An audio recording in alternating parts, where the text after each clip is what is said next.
Hello everybody and welcome back to Universe. I'm Jitch and this is Raw.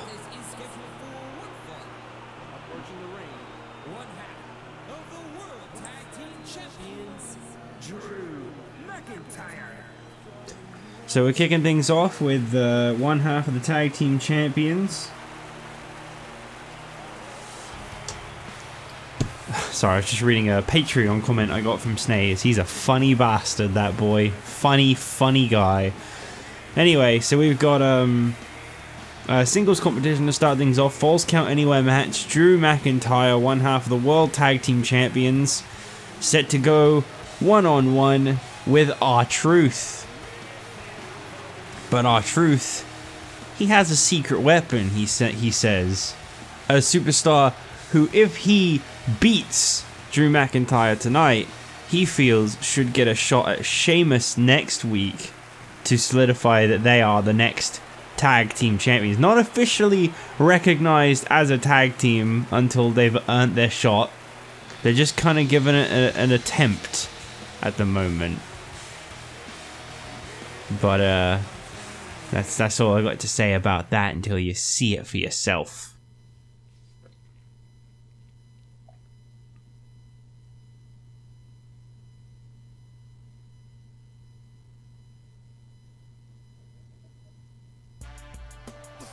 Here we go. With D9 fault, you betcha. R-Truth might have just found himself a new tag team partner already.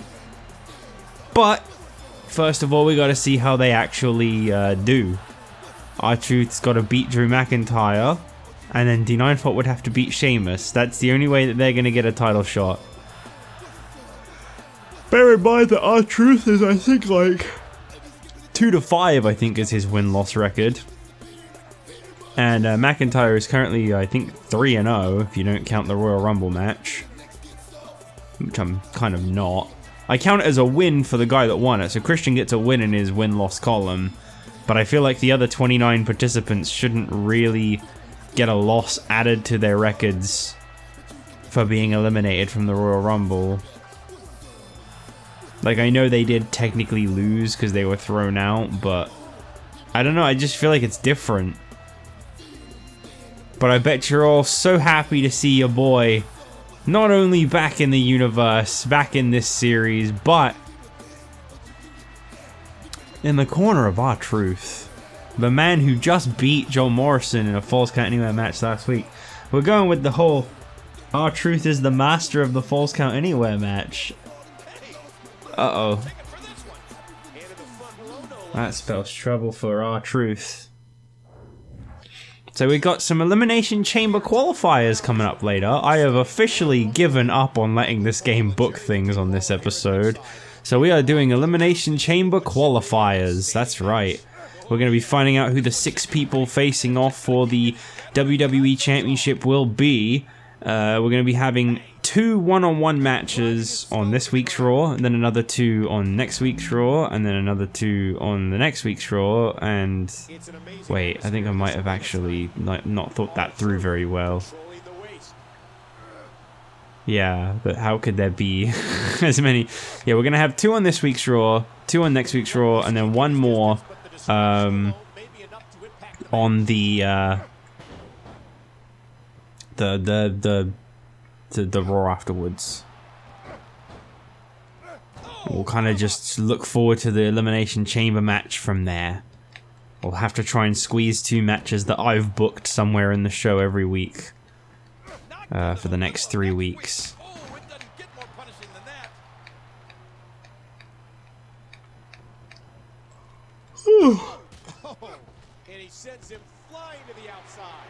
Don't worry, R-Truth, D9 fault's got your back.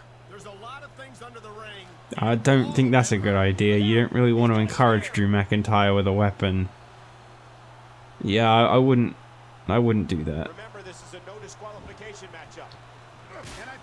He's not exactly a very soft boy at times, that Drew McIntyre. Oh, I mean, that's one way to combat it, I guess. Just drop kick it out of his hands. And then get suplexed right onto it. Why does everybody do that? Why? It's a Rob Van Dam move. Oh, jeez.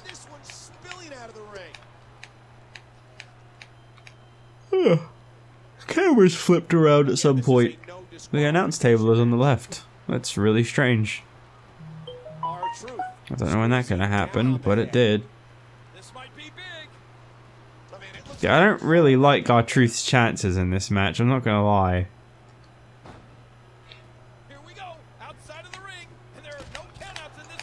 He might have just gotten a victory over John Morrison. He might now fancy himself a Falls Count Anywhere specialist for that single victory.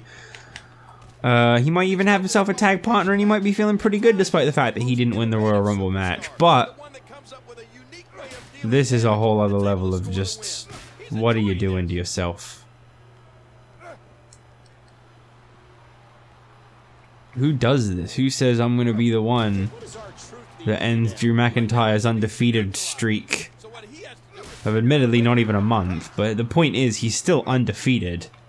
That was vicious. He's just brutalizing his opponent. What's he think he's gonna do with that? Wow! That'll do it. This could be over quick.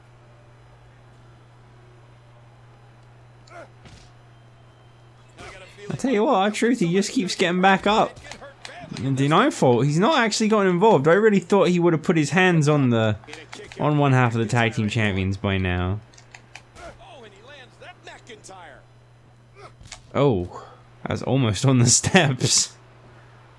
If you ever have the display McIntyre! Scott drop. That is never going to be something I get used to. Rev? Rev? Wasted movement by McIntyre. It's a straight ahead, hounding offensive style. He's got him down for the Rev? pin. Oh! Turn around, ref. Oh, okay. And you are gone. I mean, R-Truth seems pretty out of it. It doesn't really seem to matter too much. He's not gonna kick out, is he? He's not. It's gonna be all three distractions followed by him getting kicked from ringside, and then he's gonna come over, he's gonna count the pin, and Truth is still gonna lose. And you are gone. You get out. Wow, Denied Fault, you really tried your best. You really, really tried your best. 2, 3. Ouch. Believe it. This one's over. Well, at least no one can say that McIntyre didn't earn that win. That was very quick and easy.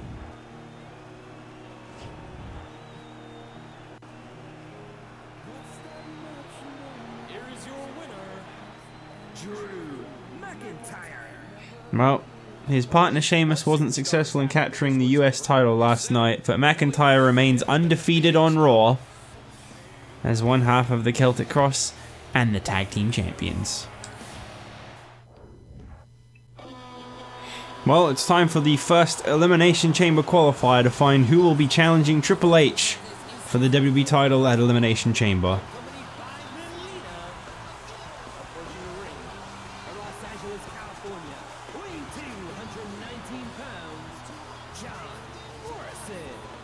So first up, we got John Morrison. He's going to be going one-on-one with Jack Swagger. And basically, the way that these matches are going to be happening is it's going to be based on who are in the top 10 contenders for the WWE Championship. And hypothetically speaking, not technically like confirmed, but hypothetically speaking, the higher ranked you are, the more favorable your opponent is going to be for you. As I say, hypothetically. That doesn't necessarily mean anything because it's just based on the current rankings. You might actually not be as good as the guy ranked below you. But basically, if you're ranked number 1 in the WWE title contention hunt, then you get to face number 10 for your Elimination Chamber qualifying spot. And if you're rank 2, you get to face rank 9. Rank 3, rank 8, rank 4, rank 7, rank 5 against rank 6. And that will determine all 5 competitors in the chamber match.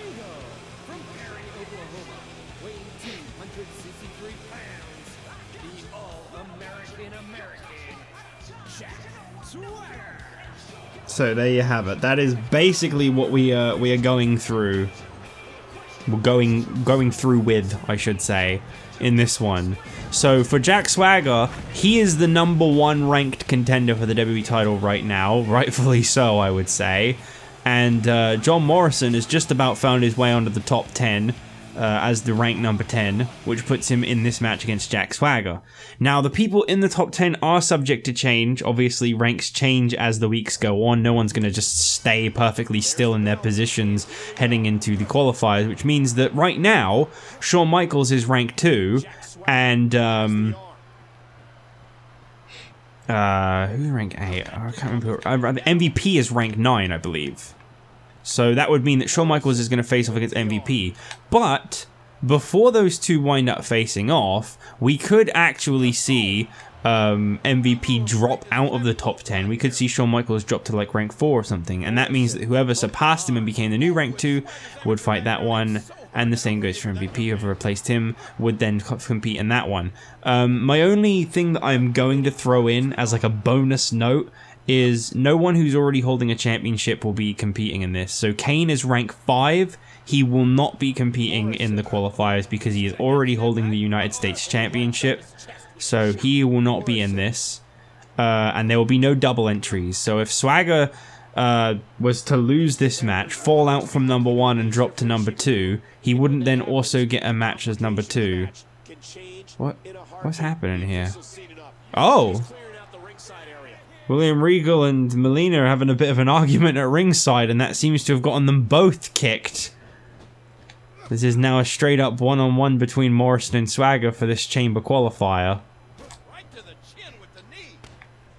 But yeah, so if Swagger falls out from #1 to #2, he doesn't then, and Morrison won, Swagger then wouldn't get another opportunity. Whoever was just not used so far in the top 10, whoever was formerly #2, for example, would then just get the match instead. Because obviously we can't give people multiple chances just because they move around in the rankings. It's not really fair.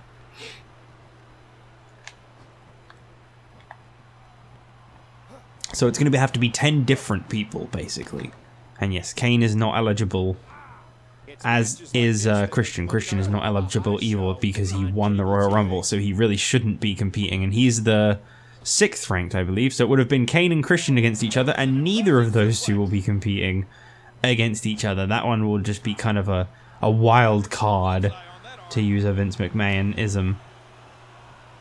I don't know who's going to be in that one, but we'll find that out when we reach that point, I guess.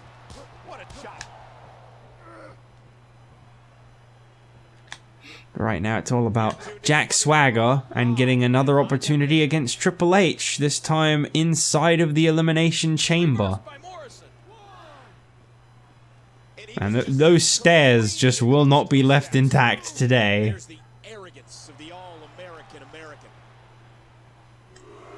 Like I say, John Morrison has done okay for himself since separating from R-Truth, but I don't really think he was ready for an opportunity this big. But that's kind of the point of this match. He's the rank 10.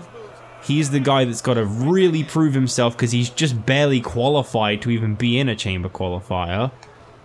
And Swagger is rank 1, so he obviously gets the guy that barely qualifies as a bit of a privilege to him. I just can't get over the physicality of this match. This has been brutal. So I know that eventually it's going to book a contenders match for the Chamber, which we're just going to ignore and I'm going to book over it. I just want to set up the Chamber match so that we actually know who's going into the Elimination Chamber. I will let the game book from time to time, but you already saw what it had booked for this show. We had Triple H and Justin Gabriel in an Iron Man match for the main event. We had the Legacy, who aren't even on Raw, competing in a tag match. And we had MVP and Morrison, I think it was, in a submission match. I think it's safe to say that people probably didn't want to see all of that. I know that McIntyre and R-Truth was a little random, but that was just because I wanted to get D940 and R-Truth on the show. They didn't win. It was just another win in the column for McIntyre, really.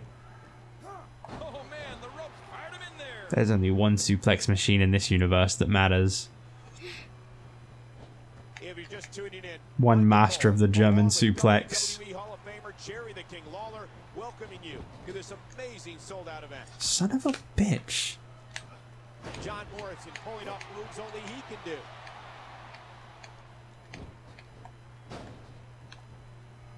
Take the L, John. Take the L. Swagger. There you go. Gotta get that swagger bomb. Look at the cockiness of Swagger. Get ready for a move that has literally defeated the WWE Champion on more than one occasion. French powerbomb. Gut wrench powerbomb by Jack Swagger. And I think just like that, Triple H's worst enemy so far, Jack Swagger, will be joining him in the Elimination Chamber late February for the WWE title. And Regal's back to congratulate his buddy, of course. Well, you can't win them all, Morrison, and you did have a very tough opponent ahead of you. But up next, look forward to something else. I don't actually know what I'm going to put in the third match, because the other qualifier is going to be the main event. I already decided that, and it's going to be, unless the ranks have changed, it's going to be Batista versus the Cruiserweight Champion Kofi Kingston, which is a huge opportunity for both. Gonna be an uphill battle for Kofi, but he might be able to do it, you never know. But that's to come later on, but who knows what's up next, we'll see. Well, you ever heard the line, a main event in any arena? This is it right here.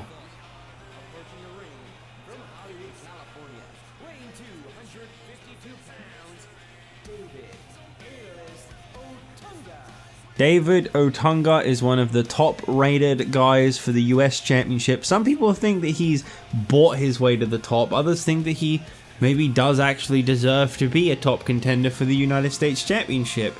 But nonetheless, he's been given the opportunity to really prove himself in this one, because David Otunga is going to go one-on-one non-title with the United States Champion Kane, who just recently, just 24 hours ago, at the Royal Rumble defeated Sheamus, one of the most unstoppable forces on Raw currently, to retain that US Championship.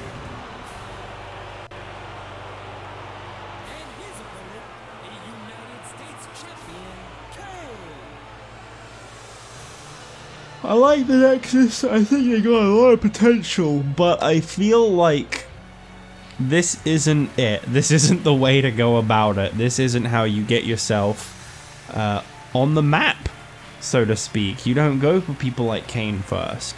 They need to start small with their targets.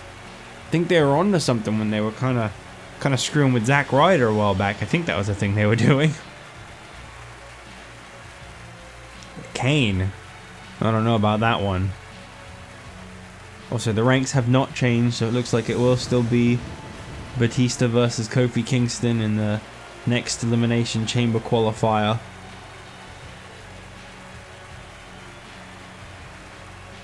Oh, for the love of God, really with this? You can't make this stuff up. The guy is obsessed. Well, for some reason, as I said before, David Otunga has just launched his way up the US Championship ranks. I'm not sure why, I'm not sure where it came from, what he did to earn such a claim to fame, but he just flew up those ranks like really fast. He went from like the bottom ranked guy for the US Championship to the number 2 contender, right behind Sheamus, who despite losing his match against Kane is still the number 1 contender, I might add. Nice. He's managing to go toe to toe with Kane so far, which is pretty impressive, if not a little stupid. Maybe Kane ain't all that. I'm just kidding. I don't mean that in the slightest. Kane is absolutely all that. Maybe Santino has just really got Kane off of his A game. That could be it. Oh my god. You've got to be kidding me. He's gonna go for it. Oh my god, you can't reverse that move. Uh-oh. As the stronger man, he has to bring his power into this one now and make it a factor. David the Beast Otunga. David the Unstoppable Machine Otunga. Spoke too soon. I think that's it for this one. Yep. Well, he put up a hell of a fight to start with. He even got his finisher off on him. But Kane, he did the no-sell sit-up, and that's kind of the beginning of the end for a lot of people. Well, David Otunga will not be getting a US title opportunity anytime soon based off of that performance, but perhaps it can put to rest the theory on whether or not he deserves to suddenly be a top contender for the United States Championship, because that was straight up brutality at the expense of David Otunga. And I think Kane likes it. Look at that happy face. Now, in a night of slightly short-lived battles, I think we might be looking at one more, admittedly.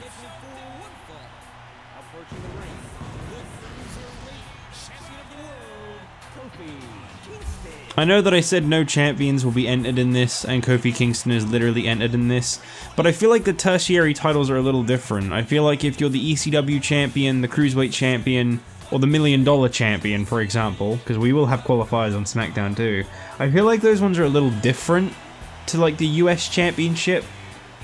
Probably because they don't have their own ranking system for one. They're also just kind of like those, not to say lesser, I don't want to like degrade them, but in a way they are. They're not like the main focus championships. Those are the ones that you should be holding 2 belts combined with potentially, because the Cruiserweight, the ECW, and the $1 Million, well, the $1 Million not so much, but the Cruiserweight and the ECW are kind of like stepping stones in your career rather than your final goal. The US Championship is a belt that many people will strive for and probably never win. Whereas the Cruiserweight, that's a very division-specific thing. To be the WWE and the Cruiserweight Champion, that's not so bad. But to be the United States and the WWE, I mean, maybe, but basically I just didn't want to put the US title and the WWE title together. If you want the honest to God's truth, I just didn't want to put the two together. I figured Kane will probably wind up getting booked at Elimination Chamber already. I can just see it now. It will book him in a US title match. So I don't want him getting double booked in the cruiser, like in the US and the Elimination Chamber. Whereas like Kofi, if he wins this somehow,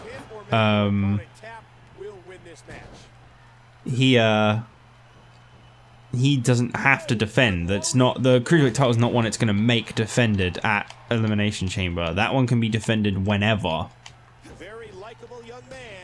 Probably primarily on ECW is where you'll see Cruiserweight title defenses. Speaking of which, we might want to start looking for a new contender for the Cruiserweight title, because I mean, technically Ryder should be due a rematch at some point. He was actually a lengthier reigning champion, and he has kind of completely and utterly fallen from grace since losing the Cruiserweight Championship to Kofi Kingston.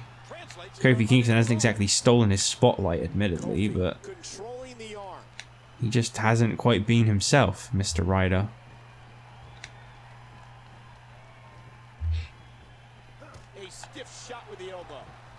But you know, we've seen a few David and Goliath kind of short-lived matches. Some could argue Swagger is becoming a bit of a Goliath in this universe. So, although he may not tower over and reek of a bigger physique than someone like John Morrison, he's more of an immovable force, I'd say.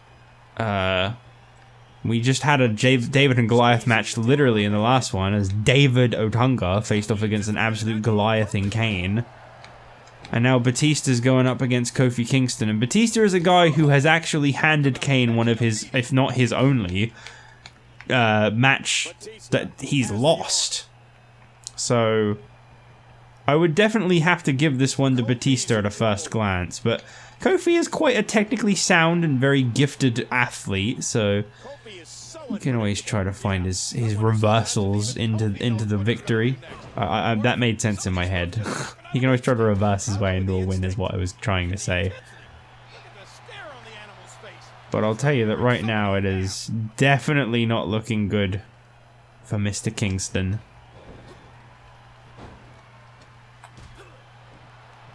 Down goes Kofi. Kofi's speed comes into play. I don't really think that reversal had anything to do with his speed, if I'm honest with you.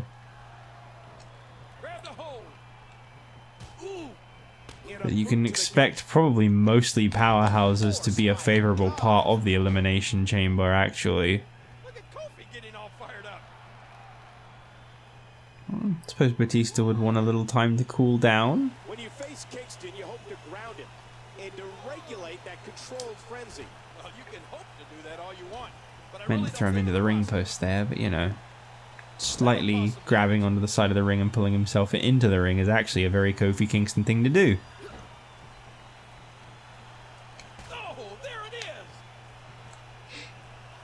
I mean, he's got the gift of being able to reverse near enough everything. That's something that you can't deny Kofi Kingston having in this one.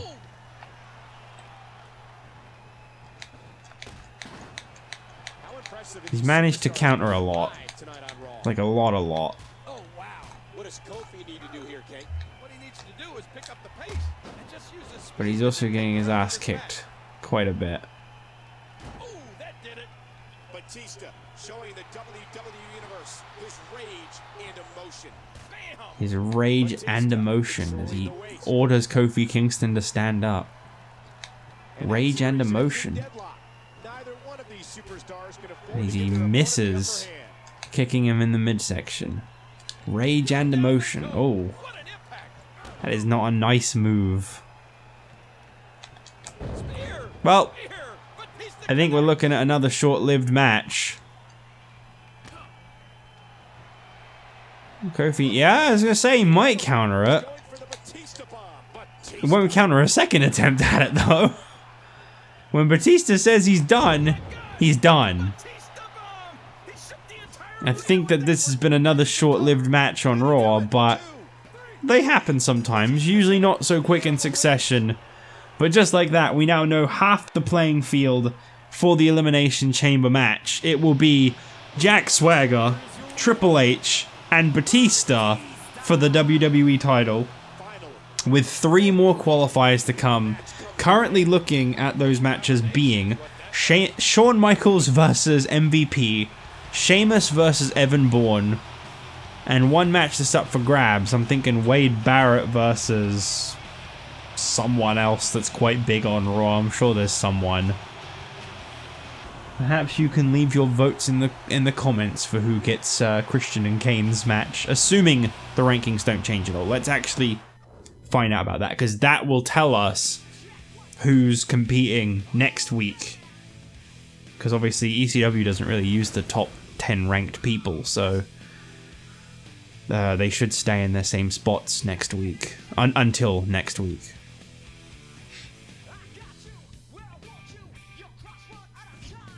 Let's see. Okay, we've had a change. Evan Bourne's changed. So basically it's the same, yeah. So we'll have Sheamus and Evan Bourne and Shawn Michaels and MVP. Those will come next week. And then the one that's Christian and Kane, the ranks 5 and 6, that will be just replaced with whoever you guys want to see it replaced with in a one-on-one match. But only a one-on-one match. Let's not get greedy now. I was going to say, nothing happened with the women. The Celtic Cross went up by 2. That's probably from their tag... No, it wouldn't be from their tag title win, actually, would it? Okay, well, they've gone up by 2. There's a rank change for you. David Otunga is dropped by 2 for losing to Kane. That makes a lot of sense. Christian is so high in the ranks for a guy that's not going to be able to challenge for a belt until WrestleMania. And yeah, Evan Bourne and Kofi Kingston swapped places. Just making sure it didn't split anyone. It has split someone. Shit, who's gone? I don't like when it does this because I never know who it is. That's Crime Time. I know that one's Crime Time. Hang on. I'm just curious who it's tried to split up now.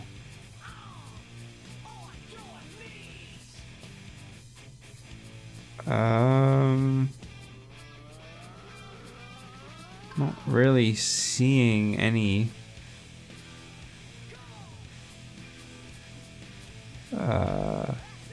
Gabriel. Did it boot Gabriel out of the Nexus?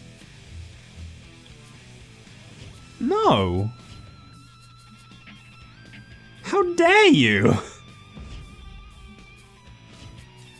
No, he's not being booted out of the Nexus. He didn't even do anything that week to justify kicking him out. So weird. Yeah, I don't actually know who this is.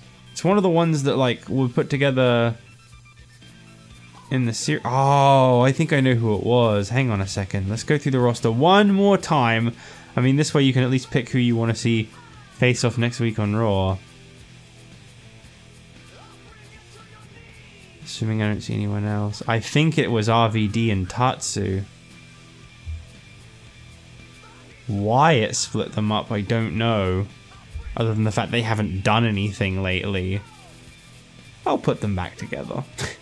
Because I don't understand the logic of just splitting up a team with no reason. That might not be the actual team that got split, but that's what I'm noticing. It would be RVD and Tatsu. If you want to base it on the order that they are listed in there. Although they don't come out together because they're not really a super solid tag team. They're just a tag team.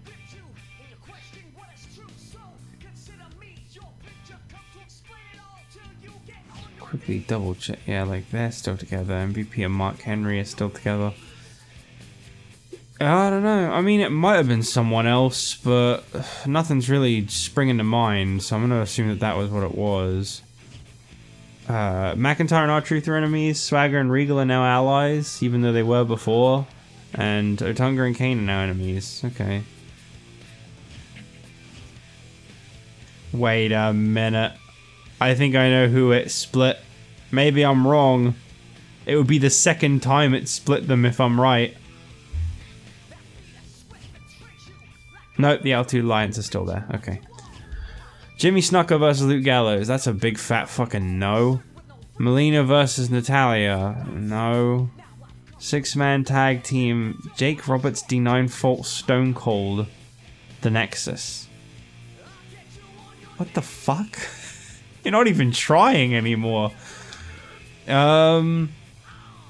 Expect Terry Funk on the show. That's the only thing I'm guaranteeing for this week's ECW. And probably some kind of Cruiserweight Championship contenders match. Because I think it's time that we found out someone next to challenge Kofi Kingston. As well as actually thinking on it. Maybe Ryder getting his rematch. Because I think it might be time for that anyway. So maybe Ryder getting his rematch. Maybe Terry... Well, definitely Terry Funk. I've got to book the new ECW champion. He's got to make an appearance on his show. That's all I got for now, though. Thanks for joining me. I'll see you guys next time with ECW. Bye-bye.